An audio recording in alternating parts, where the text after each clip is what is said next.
Hi, I'm Dynasty Chef Steve, and this is the Sunday IDP Live, a proud partner of the Full-Time Fantasy Podcast Network.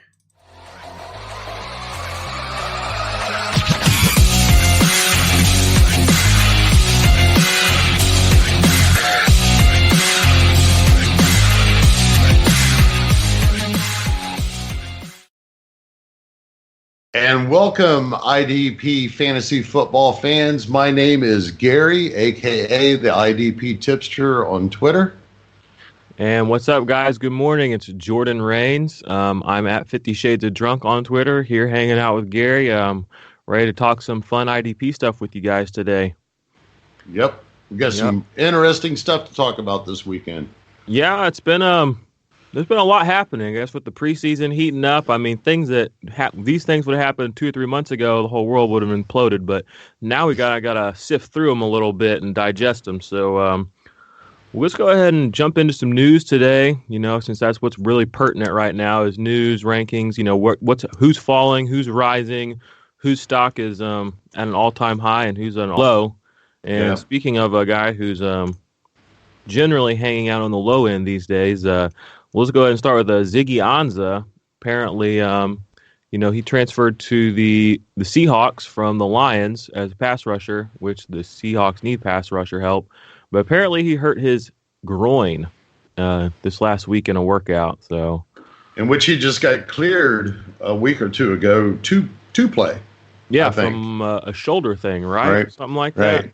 So it's the standard quo. The same thing he kept doing up in Detroit, so people ought to really pump the brakes, and hopefully nobody's depending on him to really just come out and shine. Yeah, I don't want him to be carrying my team. Mm-hmm. So we thought we'd mention that. Also saw some news this week that Jimmy Ward was actually, for the San Francisco 49ers, was back on the field in pads, but the blurb I'm reading says, he's not necessarily a lock for the roster spot. Apparently, he's had some injury problems as well. Right. Yeah, I can't believe he's actually, we've discussed this before. I'm not sure why they just, concerning that John Lynch used to be a former NFL safety, which is the GM over there. They just apparently don't think that they need to have any upstanding safeties, Ward's been hurt 1 million times in his career, and yet they keep giving him extensions and re-signing him or whatever. Looking at their depth chart right now, I don't know. Even if Ward wins the free safety spot, I don't expect much out of him, and I don't expect him to last long just because of his track record, And Adrian Colbert last year, he didn't stand up like he was supposed to in the starting position as free safety, and then you have Tart sitting there. Tart's always hurt. Same thing as Ward almost. Just teasers. It's hard to tell in the long run. Believe it or not, I'm kind of interested in the Marcel Harris in the long run. But, that's just something we need to put a pin in and see how this plays out. But, it's going into the 2019 season, there's not really a lot on the back end of the 49ers to be excited about. No. It looks like it's just going to be a lot of heartache, a lot of sadness, a lot of adding and dropping guys, a lot of rotating.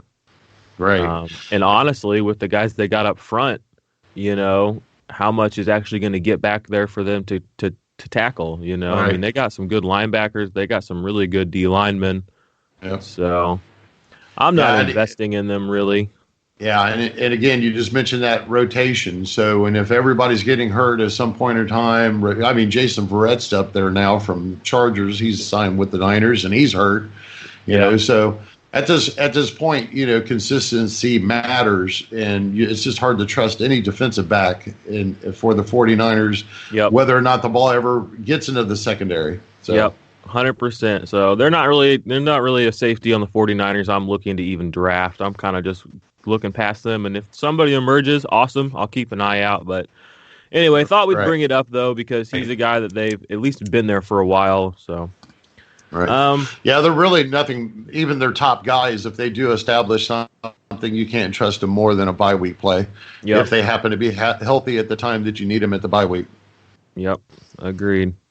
Well, let's get into some of the more big news for the week. Let's just start with the heavy hitters. Derwin James was seen in a walking boot. I guess that was Friday, but quickly we find out that he has a stress fracture on his foot, and he is going to be out at least 6 weeks. That is a big blow to the Los Angeles Chargers, who look like they're poised to go for a deep run again. Or, they've been poised to do this for a while, but with Melvin holding out, Keenan Allen apparently hurt his ankle, and now Derwin James has broken his foot, and they have a left tackle, Mr.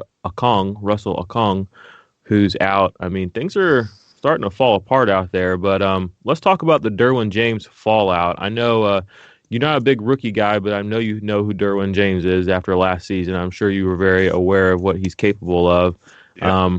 There's some old pros there, though, that I know you've had your eye on for a while, some old reliable guys that a little less flashy that could suddenly be getting a lot more play time. You want to go ahead and jump into some of those guys? Or?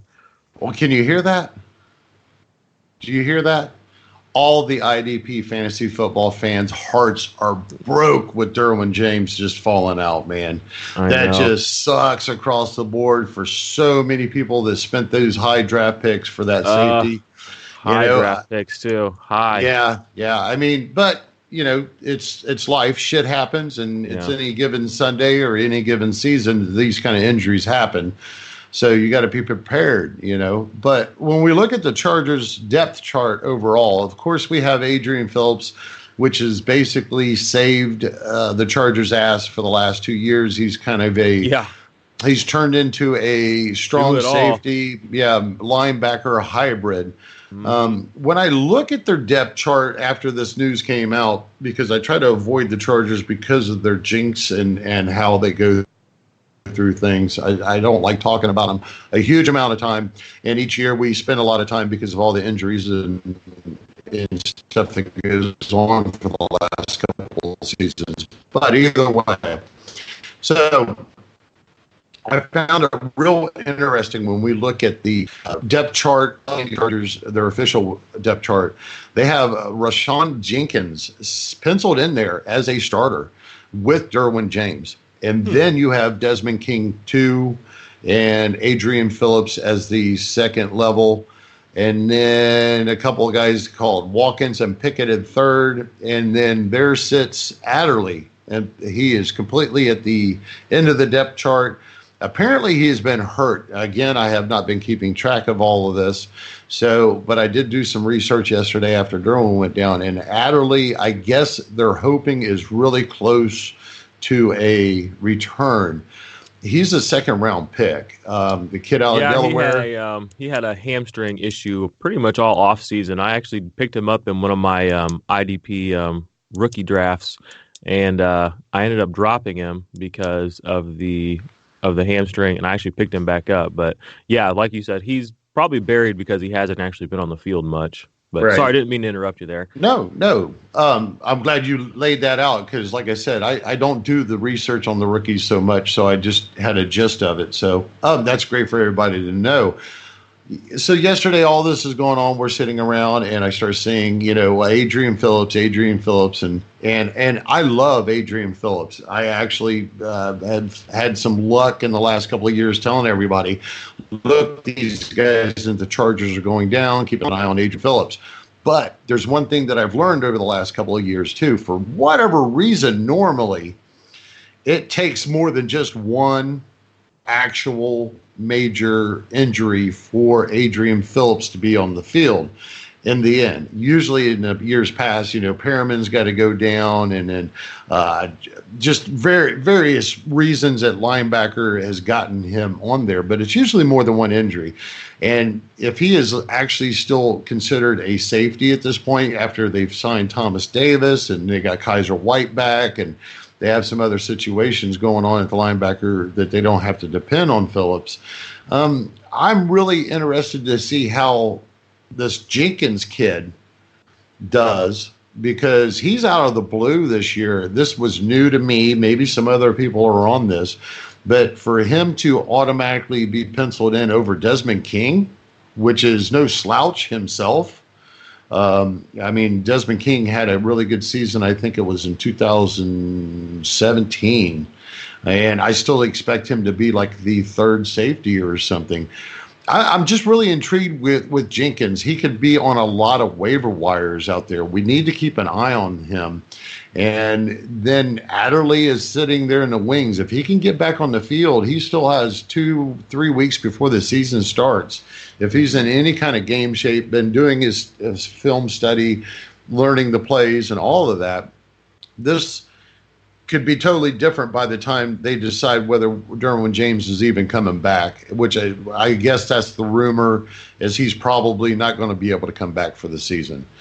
So it would be real interesting to see a combination of Adderley and Jenkins. I mean, you could also see maybe they call on King, but I do not think just with one injury to that area, I don't think that Adrian Phillips is automatically penciled in.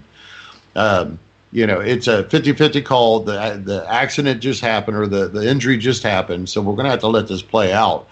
But I'd be shocked if Phillips automatically becomes the starting strong safety just because of what they've done in the past. Yeah, and they have good, young, fast depth other than Phillips. So we'll have to keep an eye on that.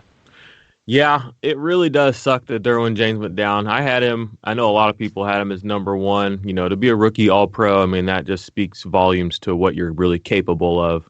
Right. It sucks that he went down. I know, like they said, it's about 6 weeks usually for a bone to heal, and then you're going to need a little bit of time to, ease it back into getting used to that pressure and stuff. So I could see him not coming back till, I mean, I'm not a doctor, but I imagine he's not going to see the field until at least week 8, 9. And, I'm viewing him. Yeah, and even then, he's not going to play all the snaps or anything close to that. I mean, they're going to ease him back in. So to me, I'm kind of viewing him like I view Kareem Hunt on the offensive side of the ball. I'm not drafting him. If he's still laying around out there, week 7, 8, I'll probably pick him up. And redraft. In Dynasty, though, you just have to hope that he recovers fully and he can go out there and be an All-Pro next year. Right. Which a lot of people would probably just stick them on their IRs. Yeah, definitely don't panic sell him. I mean, unless you can flip him for, somehow Jamal. Yeah. Definitely in a Dynasty league, this guy is, I mean, he's just starting his career. Mm-hmm. So definitely, don't drop him in a Dynasty. That's crazy. Yeah. I'm looking here. Adrian Phillips, like you said, he's kind of come in and out. He's been on the Chargers for a while, and they've never really given him a role, like a real solid role, but he's always been, productive. It's kind of crazy. Last year he played all 16 games for the first time in his career, but he only started 7, and he still managed to get 95 tackles, which is that's almost DB1 production right there. I mean, that's borderline DB1 production as a guy who's coming on and off the field. So I'm not, saying he's going to do what Derwin James did last year, but the opportunity, to be on the field a bit more has suddenly presented itself. And I actually know Adrian Phillips really well, being a former Chargers fan. He is like in his 7th or 8th year, I believe. He is a longtime journeyman special teams captain. I remember when they first got a hold of him, I actually thought that he might end up being a starter years ago. But he's been just a solid contributor now since Gus Bradley has taken over. Gus Bradley, the first thing he noticed in all the reports that were coming out that first season was how Adrian Phillips picked up his defense and how he's a leader when he does get his opportunities on the field. But again, he has not entered the last 2 seasons as a starter in that defense. Mm-hmm. It's been the last actual 2 seasons. The only reason that he has gotten any playing time is because Jatavius Brown has either struggled here or there. They haven't had the depth at linebacker when Perriman goes down. They've had a couple of guys that is not even on the roster right now that, Adrian Phillips was just the default player that played. And I mean, he's not a linebacker at all. And tell you the truth, he's not really a defensive back hybrid. It's just a guy that knows the system and doesn't make the mental mistakes that Gus Bradley just backs up on. This, I can put him in. He's going to do his job. He knows how the defense works. And, he's actually, over the last 2 years that I've been like, hey, man, we'll keep an eye on Adrian Phillips. They're hurt over there. Keep an eye on him. He has won a lot of people or helped secure a win towards the end of each season. So, for the rings and stuff, with people getting devastated or getting lucky and getting them off the waiver wire, and all of a sudden they got a guy who's getting 8 tackles a game or something. So that's why I'm making this call. I would pump the brakes. I personally, if I'm looking at it, I'm not ready to pick Adrian Phillips up yet off of the waiver wire until we hear a little bit more. If I had lost Derwin James and I'm looking at somebody, I might go see if Tracy Walker's out there. I'm suggesting him. I like the Jared Wilson. I think he's going to get to play by default no matter what in Jacksonville at the free safety position, which should be productive.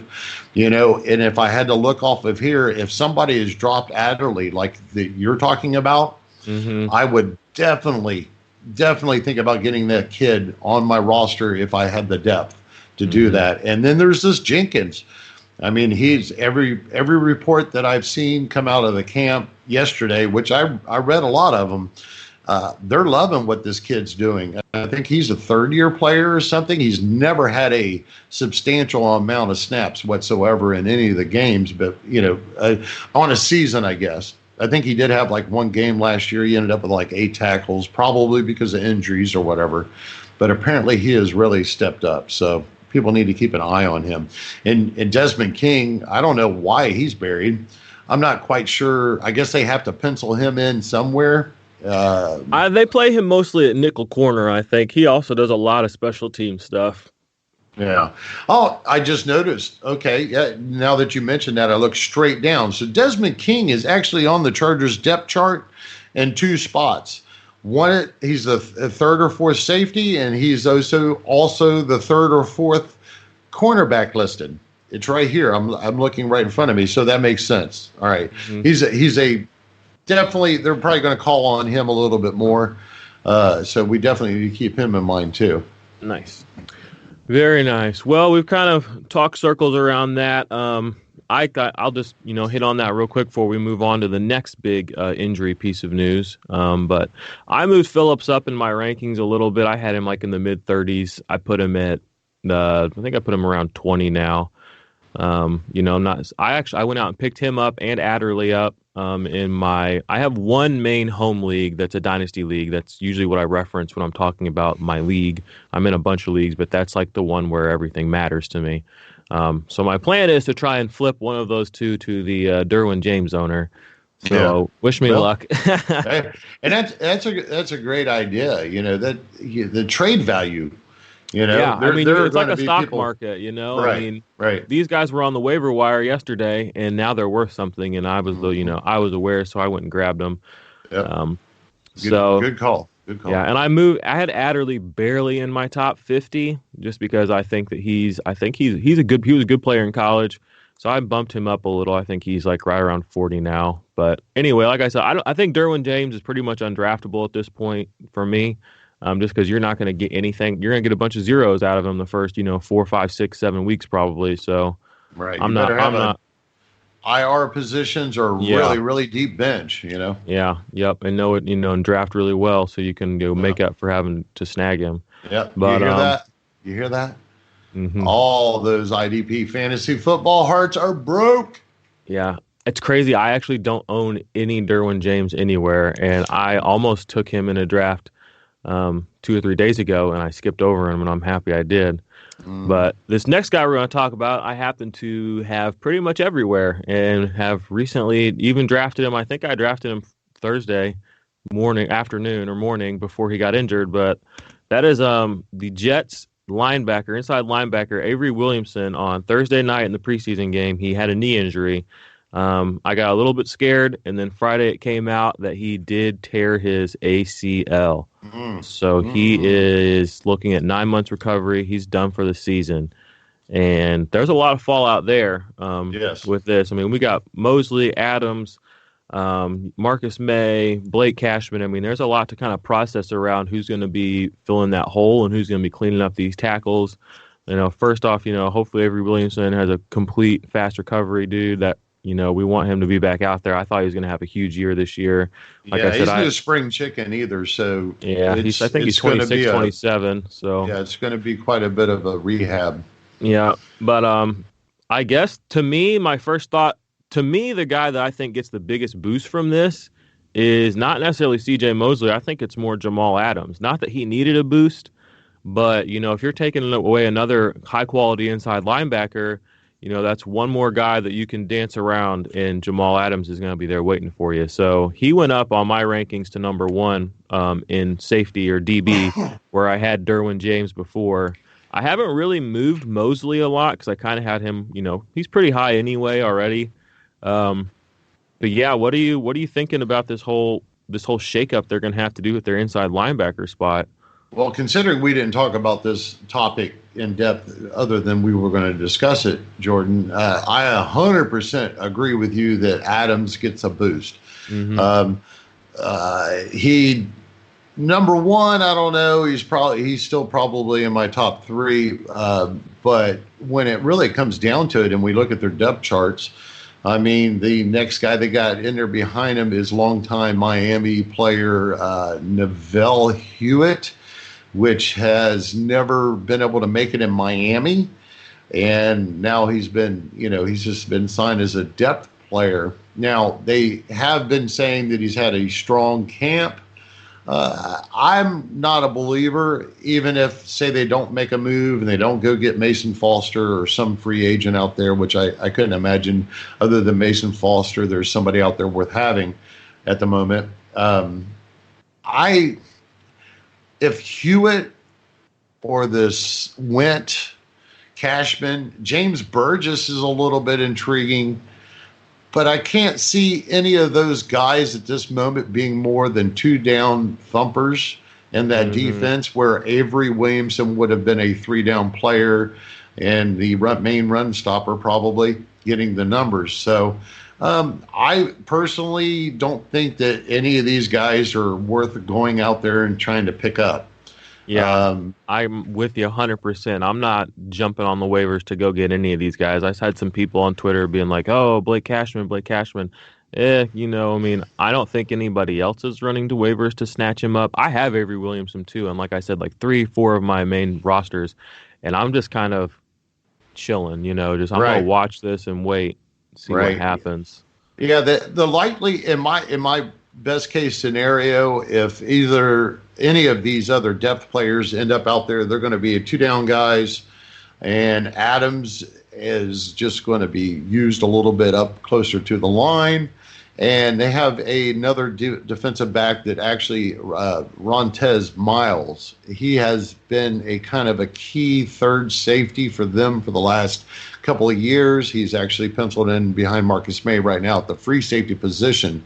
And I think this is a definite scenario to where we end up seeing where Williamson would have been a every down linebacker, to where they start using more 3 safety sets to make up for his loss if they do not sign somebody like Mason Foster or make a trade or something.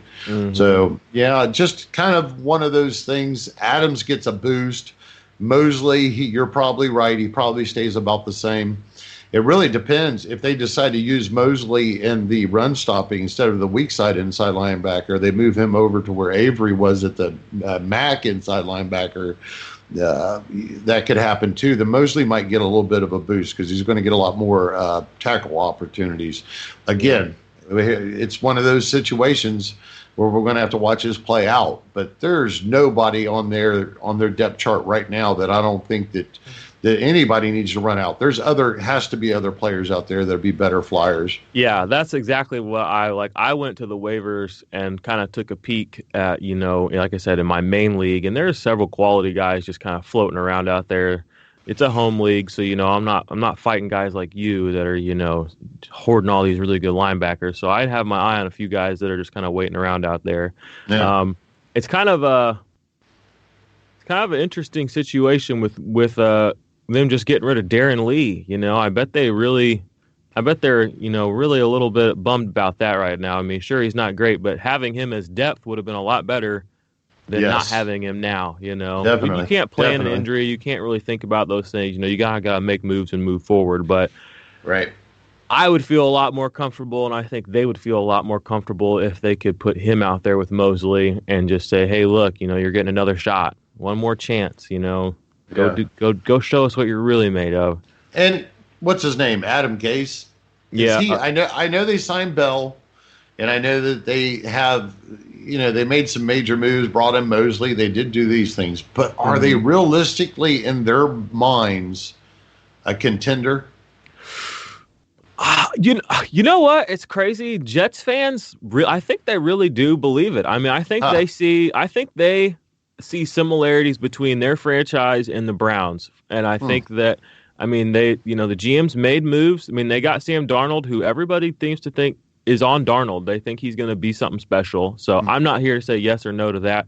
He looked good at times last year and whatever. But they went out and got Bell. I mean, there's a safety blanket if I ever saw one. I mean, he can move the chains. If you're 3rd and 2 and you just need this drive to just keep going, right. He's going to be able to do that better than Bilal Powell or whoever else was there last year. I don't even remember. Was it Isaiah Crowell? Right. And they went and they got their linebackers, they put Mosley out. They got Mosley, he was probably one of Jamison Crowder too. They had a Jamison Crowder, who's another, little just third and 6. Let's get this 7 yards down the field. So there's another guy like that. Ininu or whatever. I can't say the other one. Quincy Ininu or something. Inunwa. Apparently he's healthy. They look good. They look good. But we do this every year where these teams look good. I mean, Miami has looked good in the past, Who are some other teams that looked good? I mean, the Titans looked good, 2 years ago. DeMarco Murray, Corey Davis. I mean, we've seen it all before. So I don't know. I don't want to say yay or nay on the Jets.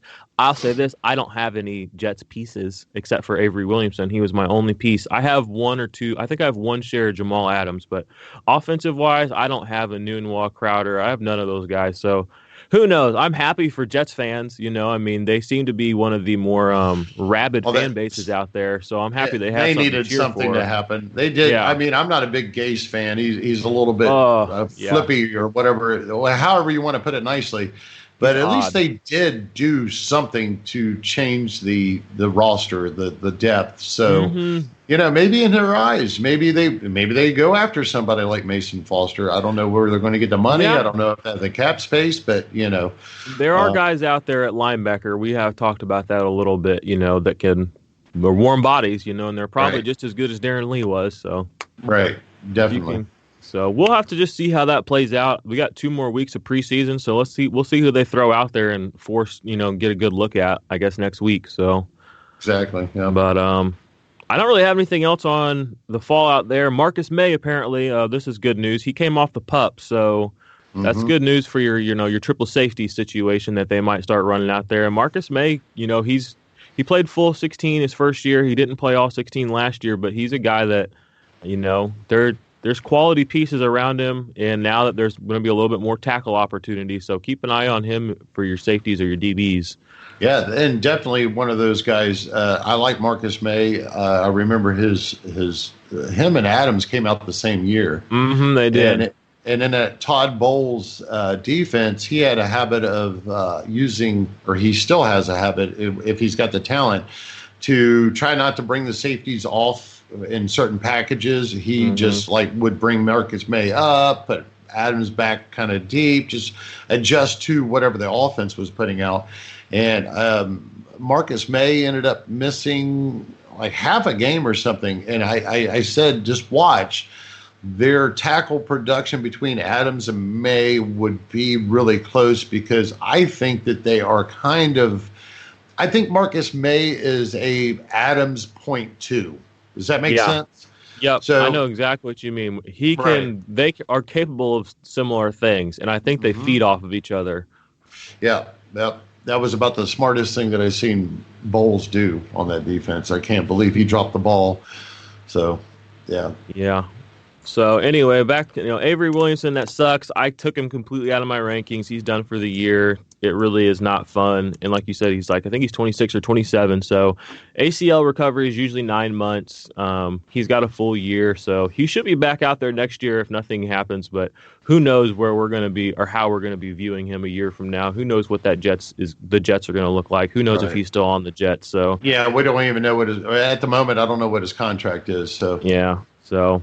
Right. I guess we can move on. Another little linebacker situation. Oren Burke from the Green Bay Packers. Apparently he had a pec injury, tore his pec or something like that, but it's not going to require surgery was the most recent word. I know some people were kind of scrambling to go get that second Green Bay linebacker, but you and I before the show were kind of talking, there's not really anybody that excites us. I mean, Blake Martinez is very exciting. He's kind of a little bit cheaper than some of these other top flight linebackers. So, if anything, I'm just that much more excited about Blake Martinez. Yeah, I've been noticing that. I don't know how Blake Martinez originally when I set the matter of fact, the linebacker should still be there like that. I think I got him in there. It's at 6 or so. Yeah, he's a top tier guy for me for sure. Right, but I've seen him slide down a little bit, and I don't know if it's because it's the fact that they've got a new defensive coordinator. If people actually thought that Burks was going to take his production, I have no idea because I'm not a Burks believer for the fact of what he did last year was nothing. So he did not, I didn't see produce in any, and he played 14 games. I mean, he did, like you said, almost nothing. I mean, what's his total production here is less than 25 tackles. Right. I mean, and he was hyped up last year. People were on him thinking that he was just going to be this breakout rookie, I guess. I'm not really sure. I can tell you that I have paid attention a little bit more to this situation.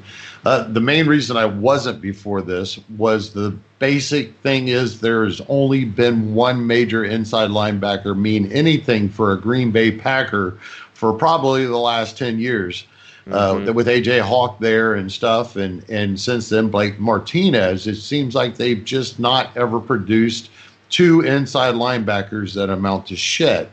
So I wasn't an Oren Burks believer. I don't know what this new defensive coordinator, maybe he had other plans. When I looked at the reports and when I looked at the players, they've got a kid. He was drafted, I believe, in the 6th round. It's Ty Summers. He's a rookie. And his percentiles and his athleticism is all over the place. And I guess the first preseason game, playing in place of Martinez, he just lit up the stats by default, probably, kind of. And then we have this Curtis Bolton, which we know is somebody that did a interview with him a couple of weeks ago.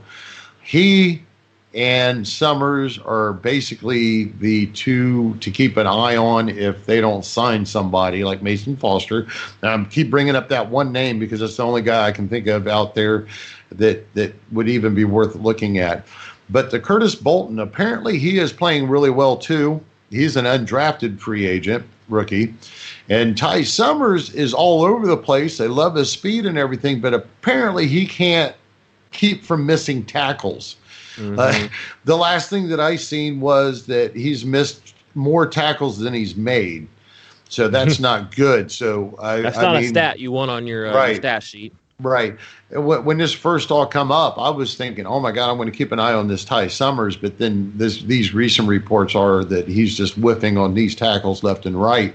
And this Curtis Bolton apparently is getting his opportunity. He is not as dynamic as what Summers looks like on the field, but he's not missing the tackles. So I'm not sure. Did they just play? Yeah, they just played. I can't remember who ended up with the better numbers, but I do know by the reports that, it's almost that same situation to me. I look at their defensive backs. I'm not excited about them either. You got Josh Jones. He's penciled in there as the 3rd or 4th guy. He had an opportunity the last year to stand up just like Burks, and he didn't get the job done. Yeah, he really didn't do much. Right. I had Adrian almost. I wasn't excited about him going to Green Bay, but I'll tell you what, if it's in my opinion, he probably gets another nice little boost here. And I know other people were giving him a boost going to Green Bay. I'm not 100% sure why, but I think just like Adams, I think almost at the strong safety position will get a boost. And I'm avoiding whatever this other situation is unless they sign somebody. Same exact thing. Yeah, with those two linebackers, those rookies, one's undrafted and one's a 7th-round pick. So seventh round, all right? Summers. Yeah, yep. So I mean, it's really a toss-up for who could get that role or who could even make the roster. So hopefully Ty Summers starts making some tackles so he can secure his spot. Right. If it's me and I was going to jump off the bridge and take one of the two, I probably would gamble more on Summers and hope that he gets his shit together, because I think that he might have the opportunity to be more of a 3-down or every down player over what I've been reading about Bolton. But all bets are off the table at the moment. Yeah. Well, the nice thing about being that guy, whoever this guy is you're playing next to Blake Martinez. So. Right. At the end of the day, he's going to be doing most of the heavy lifting, and as long as you're not muffing tackles, messing that up, you're probably going to be okay. So Ty Summers is in a little bit better position than this other guy you mentioned. I forget his name already, but we'll just have to see what happens. Surely nobody was taking Burks high. Yeah, that's the thing. People were talking about Burks like he's this massive blow to IDP, and I'm like, Burks who? I'm like, why are... Right. I mean, you're rostering this guy, and you were expecting something from him. I don't know. Right. Maybe I'm naive to the situation, or maybe I was just not on. But I was like, I don't believe you were, sir. No, people were talking about it like there's this massive loss, and I'm like, who? What? I'm like, this guy had 25 tackles last year. What we care? Yeah. I mean, I can. If he wouldn't have got hurt now, I wouldn't have been surprised if he would have been hurt by midseason. Yeah. Right. So I think this gives a little bit of a boost to, you're not big on the rookies, but they did spend a very high pick. They traded actually a lot of stuff to go get Darnell Savage Jr., who's a safety out of Maryland, who, if I'm not mistaken, he was the first or second safety taken in this draft this year. So he's going to be on the field. And, if anything, I think this just secures the idea that he's going to get tackles. They're going to depend on him to get these tackles that, Ty Summers is missing. And traditionally, the free safety does do better in Green Bay, probably considering that you've got Aaron Rodgers always slinging the ball. He's a gunslinger, so they're always passing and usually making teams pass downfield in their division or any opponents. So the free safety position is a prime one. That's why I wasn't high on Amos, whatever his name is.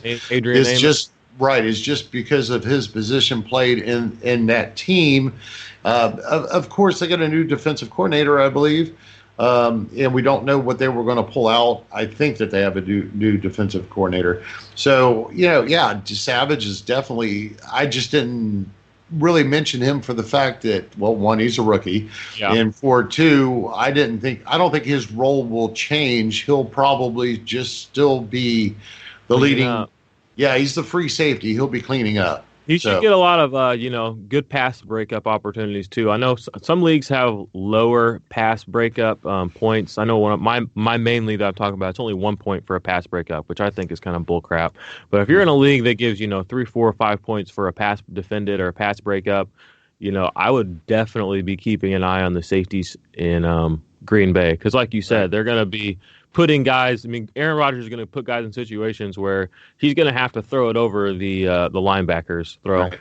So I had the same kind of a subject come up because I've been on Tracy Walker of the Lions for some time now, and hopefully people are listening because what's his name, Quinn, the guy that just retired, old-time vet.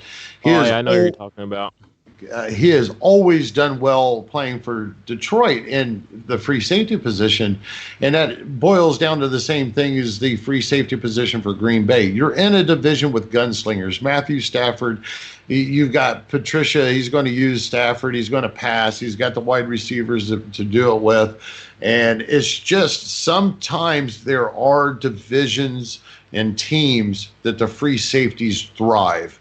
And that happens to be one of them with Green Bay and with the Lions. So, yeah, gunslingers. Talking about gunslingers, little offense for you. My dude, the King in the North, I'm a big Kirk Cousins fan, and he is right now getting so much crap.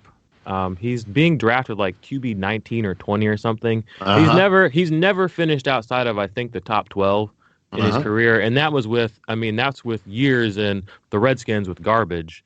Right. And last year, he kind of got. He has weapons now, and it was his first year on the new team. Sure, they didn't make the playoffs, but their playoff deciding game was against the Bears, at the Bears. So, that was a tough game last year. Yep. Nobody really expected them to win it. They did get a little bit redundant last year with their offensive calling, I thought. It was always just Diggs or Thielen, Diggs or Thielen, Diggs or Thielen. So I think that kind of hurt them, but if you're looking for a late-round quarterback, this is a little freebie for you guys. This is an IDP. If you're looking for a late-round quarterback this year, you can get Kirk Cousins in like the 14th, 15th round right now pretty consistently, and he's only ever been incredible for fantasy football. So anyway, you brought up Matthew Stafford, so I just thought I'd throw out my dude there a little bit. One more dirty O, and then we'll move on, and that would be I was laughing my ass off to see, what's his name, Garoppolo or whatever, the Niners guy. Jimmy G. Yeah, something like 5 interceptions. Yeah. Oh, and people were touting him last year as like, oh, you should go get him in the 8th or 9th round. He's going to be a top 8 quarterback. And I'm like, why would you do that when you can get a guarantee like Kirk Cousins? You know what I mean? This is a great year for late round quarterback. Yeah, it is. And it's just, he's a beautiful man. He's got a beautiful face. He's on a well-known franchise with a lot of storied history. He's got Kyle Shanahan. I get it. Like, I get the selling points. Like, I've heard them all 1,000 times. We all have. With the only target is Greg Kittle. Yeah, Dante George Kittle. Pettis. Yeah, you got Dante Pettis, Marcus Goldwyn, Kendrick Bourne, which I actually liked last year, but he just never got his. And Richie James Jr. They lost who? Did they just lose somebody? Taylor? Taylor foot injury, and they got a couple of rookies. But at the same time, it's like I'm not touching guys like that. When guys like Cousins, you can draft Kirk Cousins right now with your last round pick. Bill Belichick is just sitting back rolling right now. Oh yeah. Isn't that what he's rolling quietly, obviously never know, but that's what he does though. Anyway, that was a little tangent. Sorry guys, I know our listeners are here for the IDP. Dirty-o. We'll jump back in. We're kind of out of the serious stuff right now. We got a couple little more blurbs. One of them is Jadeveon Clowney. Apparently he said he was going to report, or supposedly going to report, this next week in week 3. He did get moved to a defensive end on MFL, so that was good news. But the rumors are that he might get traded. So we were, maybe we're going to throw out 1 or 2 trade destinations you might like to see him at. Well, I'm a little bit confused. Why did MFL, which I love to play on, why did MFL move just him to a defensive lineman when technically he is, as far as I know, he's still outside linebacker? If he shows up to camp, he's still an outside linebacker. Well, he has a grievance right now with the NFLPA because he doesn't view himself as an outside linebacker, and apparently the snap counts would suggest that he isn't played as an outside linebacker the majority of the time. But they're trying to kind of get away with paying him a little bit less because of the franchise tag, and that's kind of why he's upset right now. And I've heard that apparently he's in a good position to win this grievance, and they're going to have to, because again, they play him mostly at defensive end. He does play a little OLB, but apparently his snap counts on the line of scrimmage are actually slightly higher. So that's what I heard, but again, if he goes somewhere else where they play 3-4, this is all moot, Right. So. Right. Yeah. And, Clowney's a beast. I don't understand what the hell Houston's trying to pull to begin with. He's just now entering the prime. Energy. No one who's calling the shots there right now. I don't know. Yeah. Who's the boss? He's just entering his prime. J.J. Watt is long in the tooth. He's not going to last another year or two, probably. If he wants to keep walking in his 40s, he should retire soon. Yeah, he's had back problems too, so I would definitely be careful if I was J.J. Yeah. His brand is big enough he could walk away from football right now and make more money than you and I could dream of. So. Right.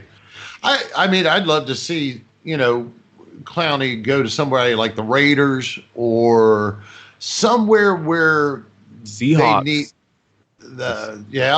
Seahawks. Yes, that would be a Ziggy. beautiful place for them. Oh yeah. Yeah. That would definitely be a nice one. I mean, where there's no outstanding defensive lineman that's just going to throw some kind of wrench into some type of rotation. Like I wouldn't want to see him to go to Kansas City, unless they're just straight out going to make Clowney that defensive end guy. You know who could make a play for him too? The Rams. This time last year, the Rams were getting all the pieces, and I could see them doing something crazy like that. Yeah. I don't know if they could afford him. I don't know anything about the money situation, but that seems like a Rams play. Yeah. Yeah, I haven't, I've heard the rumors, and I know they're still in that dispute. I didn't know exactly the whole dispute. But, I'm not a big outside linebacker type dude. So unless he is the defensive end or an edge rusher in the league, I don't pay attention to him. Yeah. The question is, how long does this holdout last? When's the trade happen? So... Yeah. Like I said, I think he pretty much had said he's going to hold out at least till week 3. So we're rolling into that on Monday. So I guess we'll find out. I actually was doing some research on this a couple of weeks ago. The only platform, I don't play on CBS, so I can't speak to them, or Fantrax, but the only platform that I play on where Clowney was not a D-end or DL eligible was MFL. He already was on Sleeper. He already was on ESPN. He already was on Yahoo. Yeah. So... I guess I wish that we could all get on some sort of uniform, tag situation. If it was only that simple, right? Yeah. Well, that's kind of why. I mean, you're big on ESPN. They do it right. I mean, they just call him edge rusher. Yeah. People laugh at me. I know, but ESPN is my fallback. They might look the same for the last 25 years. Mm-hmm. It's definitely got some issues, but they get some things right. Right. Big things. Yes, they do. So that's why I always fall back, and they're easy to use. I'm used to it. So yeah. We've all played on ESPN too. So it's kind of like riding a bike. It's like, I'm in another ESPN league. Right. So that's kind of. Go ahead. One more spot that would be really interesting to me to see him traded to. Well, a state. Let's go a state. Would be Tampa Bay, and would be Miami. Ooh, didn't even think about that. Yeah. Dang. Two defensive lines that need help. Now, I do like what Harris is doing down there, the second-year kid for Miami. He had a productive preseason so far, but he's no Clowney, Yeah. So, and then you got JPP. He's hurt. Their best pass rusher in Tampa Bay right now is probably Carl Nassib. So, that would be some interesting teams to see them fall to, because Clowney would not leave the field. Yeah, it'd be interesting. I'd like to see him get away from J.J. Watt too. I mean, maybe if he had to be that guy. I know when Watt went out a couple years ago, he didn't necessarily step up the way we wanted. Although I think he may have gotten injured that season as well. You'll have to vet me on that. I'm not even going to go look it up, but he hasn't ever had. I don't think he's ever even hit double-digit sacks. So that's a little bit of a cautionary tale there of Jadeveon Clowney, number 1 pick in the draft. But in my opinion, without Clowney on the field with J.J. Watt on that line or close to that line, I think it hurts Watt.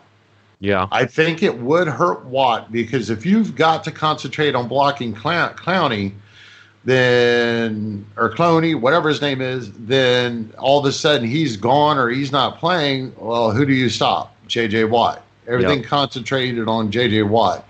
So Metellus Bennett, the other offense or outside linebacker, he hasn't really been worth a shit so far. So, he's just average. Yeah. I don't like that for J.J. Watt owners. Yeah. It'll be interesting. I guess we'll have some information in the next couple of days if he shows up or not, like he says. So, we got a couple other little things here for you guys. Nick Bosa apparently is out of his walking boot, so I'm just gonna assume he's headed to the doctor to get a new one. I don't know. No, that was kind of rude. Nick Bosa, though, he's out of his walking boot. I don't think they're going to throw him out there anymore for the preseason. The way he is, seems like he's made of glass. So let's just get him out there week 1 and, see what he's really made of. Let's stop playing games. You picked him number 2 overall. So I mean, how many practice reps does he really need? I know he didn't play a lot last year, but protect your Believe assets. me, he needs them. Yeah. Believe me, this is the pros. This is the freaking big boys. And just think about it. Bosa played one game, I think it was last year with Ohio State as a Buckeye fan, and then decided, hey, I'm not going to come back. So he has not played any meaningful football in over 2 years? Yeah. So Well, he needs these reps. Yeah, you're right. He does. But again, it's like if I'm a head coach and he's already been hurt twice in training camp, and you're locked down, buddy. We'll see you week 1. Snap bubble one. Wrap them. Yeah. Don't run. Don't even walk to your car. Hop in this wheelchair. We'll get you there. Yeah. I mean, and while you're at it, give us back half that money. That's what I was gonna say too. I mean, that's a high draft pick. I mean, he's already getting paid, and he's not even doing anything. So protect your asset, guys. You know. Yep. Let him get his practice reps out there whenever, people are double teaming my boy DeForest and people are trying to stop D Ford, then let Nick Bosa's little hurt butt, try and get to the quarterback. Yeah, this is definitely not good shit. No, it's not. It doesn't bode well for the future. I mean, like you said, it's practice. What are you going to do when guys are out there really trying to hurt you? Guys are stepping on your ankle on accident, or whatever it may be. So I'm hopeful. I actually just drafted him for the first time in a league yesterday. He's my third defensive end. I thought, I'm shooting for a little upside there, but we'll see. I'm not counting on him by any means. I'm looking to go get. I hope nobody. And there's no way in hell that you would have got that a month ago. Oh yeah, no. Because I got Frank Clark and I got DeMarcus Lawrence probably 4 or 5 rounds before this, and Nick Bosa was still there, and that's just because he's hurt. So I'm buying low. My expectations are low as well, but if he pans out, that's good. I'm hopefully going to secure that situation with one of his buddies, one of my guys, Sam Hubbard. I think he should be a good kind of backup for Nick Bosa for my team. I don't even know when I'm up to pick, but hopefully nobody's listening and goes and takes Hubbard from me. Yeah, just have an IR spot ready for Bosa. Yep, he's got the VIP IR spot, VIP right at the top. Right. All right, I guess we wanted to hit on 2 other guys. We got 2 other guys we want to talk about real quick. Jermaine Carter. He was out there a lot last night for the Panthers. I know you've been hot on Jermaine Carter for a while, Gary. You think he's maybe they're kind of grooming him to be a guy to get out there and not take away reps from Kuechly, but be ready if Kuechly concusses himself or something. Right. And before we start on that, I want to mention to everybody out there, hey, look, go on our site. We have some dime drops in the live podcast. I just put a dime drop about a fellow we're getting ready to talk about today. It's members only. What I'm going to do is I'm dropping these dimes on these players starting now. The members of the IDPtipster.com, they get the information at least one waiver wire period beforehand, and then I'll release it to the general public, trying to give our subscribers the edge. But I've been on Jermaine Carter. I kept my eye on him last year. He did really well in the preseason. Then he got hurt, and you're playing behind Kuechly, Thomas Davis, and Shaq Thompson. Well, I did this dime drop early. I believe it was in May. I think that Jermaine Carter, in the end, after now getting back on the field after a hamstring issue, has the opportunity to supplement Tomlinson and that new 3-4 defense next to Kuechly. I don't think this is something that we're going to see right off the bat because they just extended Tomlinson or Shaq one more year. I don't think that Shaq Thompson has been the guy that was, I think he was like the 29th pick in the first round about 4 or 5 years ago. I don't think that he is the guy that everybody thought he was going to be for that organization.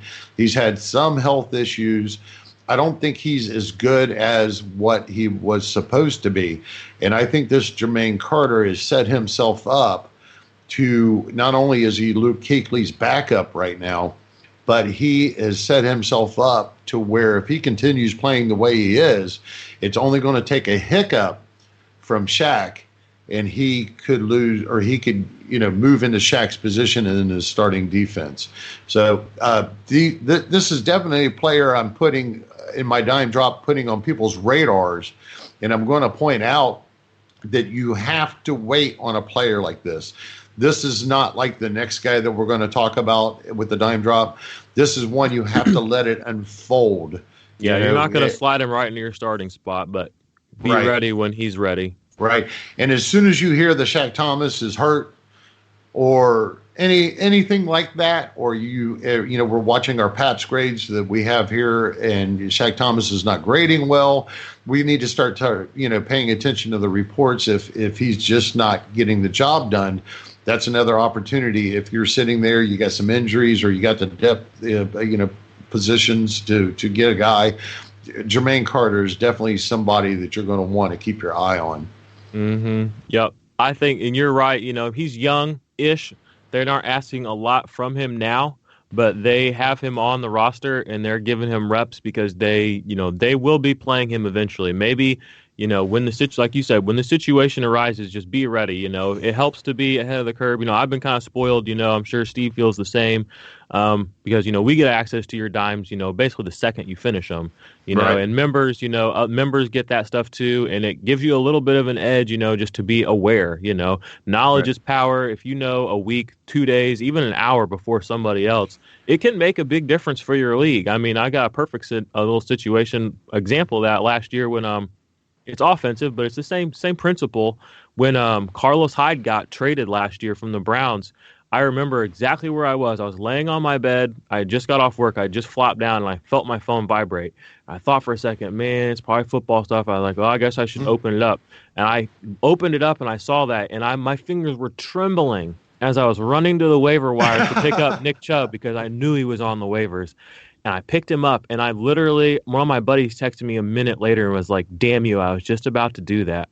And it's like just knowing that little, like I almost didn't pull my phone out of my pocket. So it's like I put myself in a situation to go get, Chubb before somebody else. Like our dime drops do that for you guys. If you're aware of, Jermaine Carter, and the first time you see a blurb about, Luke Kuechly not practicing, you don't even have to think. You're already reacting. Like you're already there. You're already heading out. You're like, you know what? Maybe he pans out for us this season. Maybe I just get 12 tackles this week. I don't care. I don't have to research this stuff. I know. So, that's what this is going to do for you guys. It's already on your brain. It's already locked and loaded. You're ready to go, and it gives you an advantage. And, when you're in season, little things like that can make a difference in your whole league. Going out and getting that right guy before somebody else does, and just knowing who that right guy is, it's a competitive advantage. So get on that. If you're not a member, go sign up. It doesn't cost a lot. You get us all year, so. Right. And right now we have a special or a promo deal, however you want to talk it. Just go subscribe to our YouTube and then get a hold of either Steve or Jordan or me on Twitter and DM or send an email or whatever you want, and we'll send you a code for $10 off. And right now that would put it at $15 for the season. You're going to get access to all 32 teams, designated players, easy start-sit charts, the odds makers, which is my new one this year. I've used it personally, but it's new to the public, where you can help determine, split the hairs even farther. And then the PAPS production grade, which I want to explain. PAPS is a production ability per snap. So it's actually what these guys are grading out, whatever their names are, however pretty they look, whatever, they productive by default, they have a grade for you to know what their average is for fantasy football. So, so go over and check it out. We'll go ahead and stop plugging the site so much, and we'll move on to our last guy because I think we're about ready to wrap this up for today. Yeah, we are. Our last dude, which is another, if you're a dime drop person, you probably already heard this guy's name. I don't know, is it Tay or Ty? Tay. Yeah, I get with Tay. Tay Davis, inside linebacker for the New York Giants, the New York City Giants. I know Gary's been on him. He was a rookie last year. I'm just going to let Gary kind of cover this guy because he's been on him. But he looks like he could be a productive asset for you guys this year. So go ahead and take it away, Gary. Well, I'm going to tell you. So we dropped this dime drop earlier in the week to the people, but this is not the first time that I've mentioned him in a dime drop. I had one back in the spring or one back in the summer when I was talking about the whole Giants youth movement and who to keep an eye on, and I had a blurb in there about him. But also last year, here's how I got on this undrafted free agent dude from Chattanooga, Tennessee, last year. Okay, because he was originally a safety in college, and then his senior year he turned around and they made him a outside linebacker, and he finished the year with like 120 combined tackles for that little college. So, anyways, he caught my eye because I am not a B.J. Goodson fan whatsoever. Have never been one since the day he was drafted, and everybody was all over him. It falls under I don't like that the rookies don't trust him, but I really didn't like him. And I thought last year, okay, so they really didn't like him at all to the point that they went and got Ogletree. Okay, so Ogletree takes Goodson's spot. Goodson moves over to the side. Now, wait a minute. Who's this Ty Davis kid that I keep hearing these little blurbs about in reports? And lo and behold, as the season developed, he started supplementing, and as a nickel backer, he started supplementing Goodson through last season. He didn't get a huge amount of snaps. He just got 31%. But on the season as an undrafted rookie, he got 31-point-something% of the snaps by the end of it. He had like 33 combined tackles or something. And all it was talking about was this kid's 4.6 speed and how he was one of these hybrids. So I've kept him on my radar. And I put him in that little bit of a blur before camp started. Well, the situation is Goodson has been practicing with the third stringers. He has completely fell off. He's getting outplayed by one of the rookies this year, and he's been outplayed by Davis. And Davis has been, I guess he's put on some size. He's actually developed into a linebacker instead of that hybrid safety. And he is going to be starting, as of right now, he is going to be starting right next to the aging Ogletree. Now, in my opinion, like I put in the dime drop, I'm looking at a linebacker 2 with upside. Okay, so you're next to an aging Ogletree that's going to be the main run stopper. You're going to have Davis sitting there at the weak inside linebacker position. He's going to be doing a lot of coverage because of his speed. But as we found out in the preseason, the defensive line for the Giants is struggling a little bit.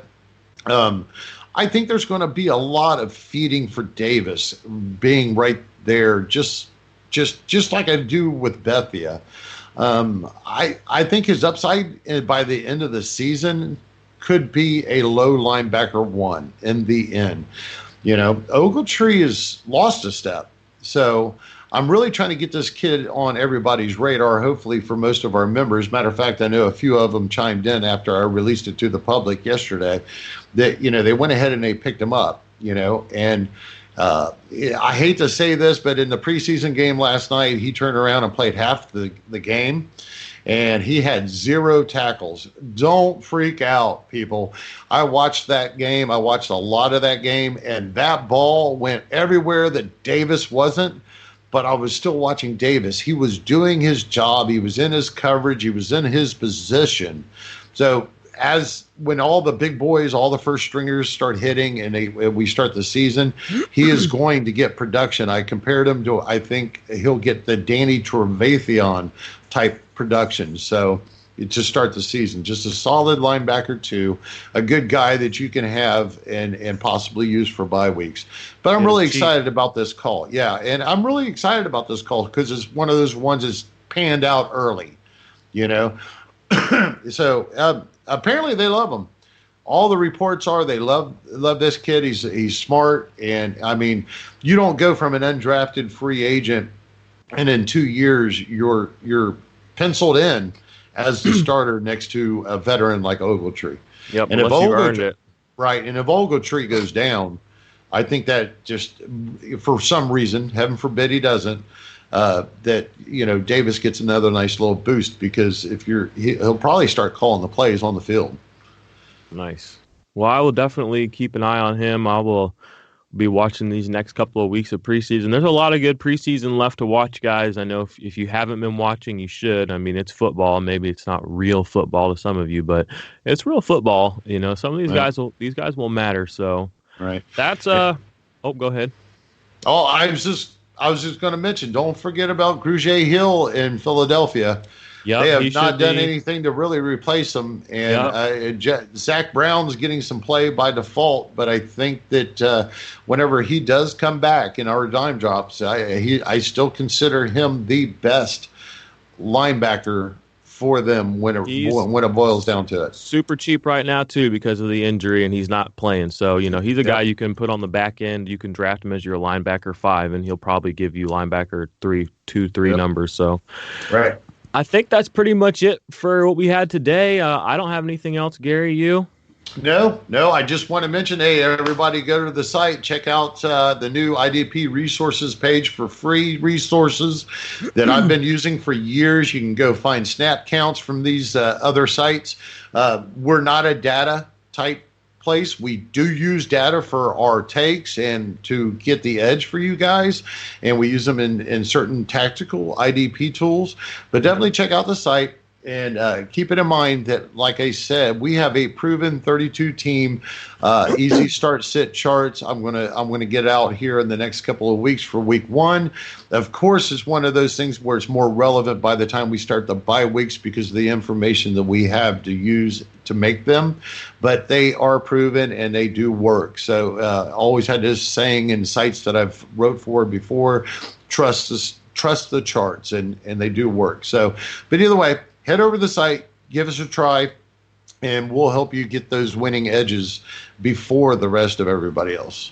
Mm-hmm. And tomorrow, tune in. We'll be live streaming Periscope, YouTube. We'll be doing the Q&A with we got one of your old buddies on there. Johnny the Greek from the IDP guys, yes. Yep. So we'll be chopping it up with him, telling you guys, what's what, and, answering your questions for your rosters, answering any questions you may have about kind of, obscure guys or anybody we talked about today that you want to know a little more in depth about. Hit up Steve, hit up me, on the Twitter sphere. Let us know your questions, and then just, watch the show, and you can send your questions in on YouTube and through Twitter and through Periscope. So 10:30 Eastern.